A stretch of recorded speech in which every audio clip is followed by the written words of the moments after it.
Hi there, Coach. My name is Mike Ashford, and I'm a graduate teaching assistant and PhD student at Leeds Beckett University. I'm also a coach for Harrogate Rugby Club in England. Thanks for joining me today to start exploring some ideas about planning in your coaching. Every sport is unique in some way, and this originality is born from two concepts. One, the ultimate aim of the sport, or what Bernard Suits calls the pre-illusory goal. And two, the rules of the sport, which in modern sport may differ between ages and sexes or between formats of the same original sport. So, if I give an example, the aim of most invasion games such as basketball, rugby union or netball is to score more points than your opponent. But the ways in which players can achieve this aim is directed by the rules that govern it. In basketball, for instance, you can only take 2 steps with the ball before it has to be dribbled, passed or shot. In rugby union, you can run with the ball, but it can only be passed in a backward direction. And finally, in netball, you're not permitted to travel or move when in possession of the ball, but only to pivot on one foot. If we compare these 3 sports, we begin to see that despite having the same overall goal, a single sport-specific rule equates to 3 very different legal ways of moving. This seems fairly obvious, right? So why is this important? Well, we can make the informed assumption that sports are complex and they take a long time to be fully understood. Consequently, it is coaches first and foremost that are tasked with gaining this complete understanding. Not only that though, coaches are then also required to develop strategies to educate and develop their players so they can also understand and learn the sport and perform optimally. This is an extremely difficult task and one many coaches struggle with. But if coaches can break down, capture and simplify the complexity of their unique sport, then they become better placed to educate and develop others. So how can this be done?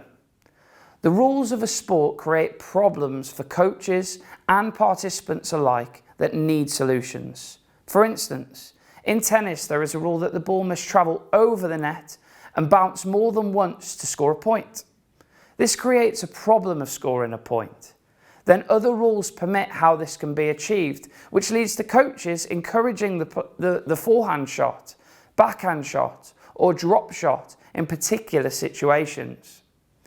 Another example I'll give you is in rugby union. The rules demand that players can only pass the ball backwards, which creates a problem of progressing the ball up the field towards the try line. As a consequence, players then must stand behind each other to receive, take the ball forward and pass it again.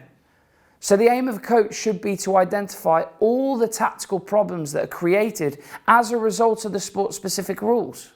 It is then the coach's job to provide their participants with effective tactical and technical solutions to each problem or to help them come up with their own.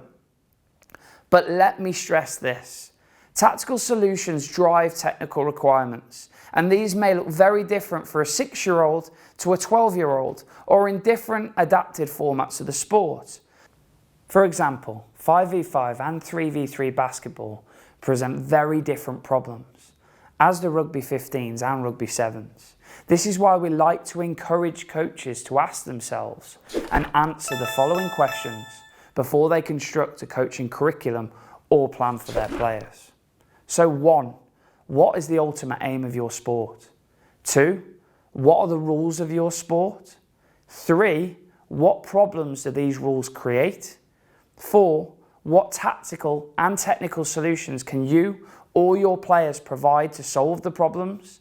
And 5, and most importantly, are these tactical and technical solutions appropriate for the age and stage of development of your participants? In answering these questions, coaches can begin to construct a clear model of their sport that not only simplifies its complexity, but a model that presents what that sport may look like for the age and context that they're coaching. In other words, only in this way can the coach have clarity about the tactical and technical solutions available and required for their teams and participants. Once coaches have clarity in answering these questions, they can begin to set expectations for their players and provide goals. Please note that although we have focused on invasion sports here, the same approach can be used in all other sports. Please complete the study task to get a good grasp of this very important concept. You will never regret it. Thanks a million for your attention, and see you in the next video.